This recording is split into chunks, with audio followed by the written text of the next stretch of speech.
Dr. Hovind, I love your doctoral thesis. I've torn it to pieces with house and gaffle. I can't remember when I last pissed myself laughing. It's a good thing the thesis mopped the piss off the floor.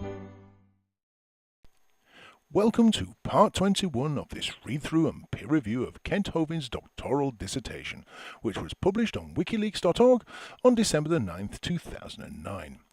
If you have not yet seen the previous installments in this series, then I recommend that you go back and see those first, as this episode will start off exactly where I left off in the last. In the last episode, Lyell had finally encouraged Charles Darwin to publish his book, Origin of the Species. In this episode, we look at the consequences. Kent continues. The Industrial Revolution was well underway, and people were looking for some way to justify the cruelty that accompanied this revolution. In brackets, child labour, sweat houses, etc. Close brackets. Well, of course, the great mystery is why they didn't continue to use the book that they'd been using for all these millennia. After all, the good book that endorses slavery and sacrifice and genocide, murder and incest, etc. Close brackets. Darwin's book was just what the world needed to justify the cruel, ruthless tactics of the Industrial Revolution. Yes. I'll pause for a moment here, just to allow you to get your composure back, because if you are like me, you're laughing right now. Okay, we'll take it off pause and continue. Darwin had a theology degree. And do you know what that means, Kent? That means that Charles Darwin was your worst nightmare. He was a man who fervently believed in evolution, but also knew all your bullshit arguments. And I'm guessing now, Kent, yes, this is a wild guess. I'm guessing that when Darwin handed his degree dissertation in, it wasn't an half-arsed piece of work full of spelling mistakes and, quite literally, only half-written. But anyway, he became a deist, and later, very proudly, an atheist. Which just goes to show, Kent, that the best way to become an atheist is to actually read the Bible. There are many stories of him repenting on his deathbed, but there still is much confusion on this issue. In a moment of irony, I'm going to borrow a phrase used by you and your good friend Ken Ham. That being, were you there? Because if you weren't, then how could you possibly know?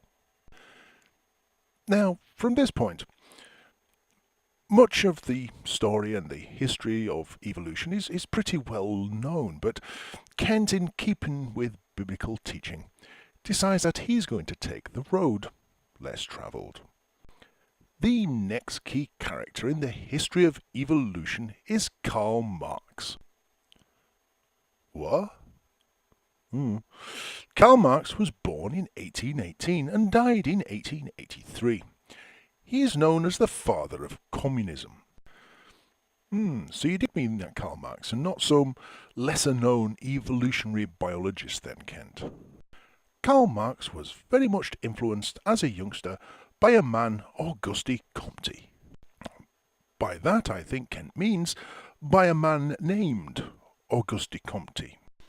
Comte, along with Herbert Spencer, James Fraser spelt as James Fraser the US Senator rather than the James Fraser Scottish anthropologist, Edward Taylor and some others were ardent Darwinists. Yes, Kent, and strangely enough, they were all also sociologists or anthropologists. They strongly promoted Darwin's teachings, particularly those on the evolution of religion. Yes, Kent. Can we just go back once more to the title of Darwin's book? The Origin of Species by Means of Natural Selection.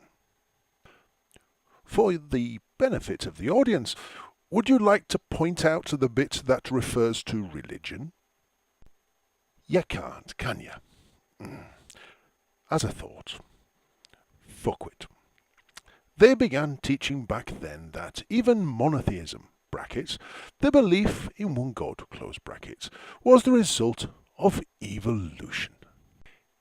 Yes, Kent, but they're not talking about that in the same way you are, though, are they? They said that man used to believe in many gods and gradually declined to just one God. Yes, Kent, I'm presuming that was more down to the fact that they were less likely to get smoked for thanking the wrong God by accident, plus the fact there was less names to remember. I like to think of it more as a kind of theistic capitalism. And I'm guessing that the priests were well in favour of the idea. After all, worshippers' tithes all went to them. They didn't have to split it between them and the buggers in the temple across the road. And I'm guessing the worshippers were in favour because it was kind of like a dual fuel deal, like with your gas and your electric. Bang them all together, all on the same bill, you get a discount. But anyway, back to the book. They taught that religion actually evolved. Yes, Kent, I'm sure that's true. However, it's somewhat unfortunate that the worshippers, in most cases, haven't. This is a false teaching that is still promoted today in universities. Unfortunately, Kent doesn't go into detail as to which courses that it's promoted on. We're presuming that it isn't the biology course because the biology course doesn't have anything at all to do with religion. Saying that though, Kent, binge drinking, recreational drug use and casual sex is also promoted today in universities, which is why, kids, it's important to get an education. But enough on that. Next paragraph. Marx was a very egotistical man. He had a definite hatred for God and the Bible. He also, like Darwin, had a very bushy beard and had absolutely no trouble at all getting temporary work at Christmas as Santa. He was born into a rich family. He was a good friend of Friedrich Engels, a socialist leader in England. They believe that struggle is the means of development. And I'm also presuming by the fact they were both socialists and at least one of them was a communist, they also believed in equality for all. Sort of all men are created equal, that kind of crap. Because of this belief, they thought that class struggle was good. By the time Darwin's book was published, Marx had already written several books and developed his revolutionary ideas. A little lesson on chronology for you, Kent. If somebody has already spent several years developing a set of ideas and written several books on those ideas, before the book that you say influenced them was ever published, then that book could not have influenced those ideas. Now, could it, Kent?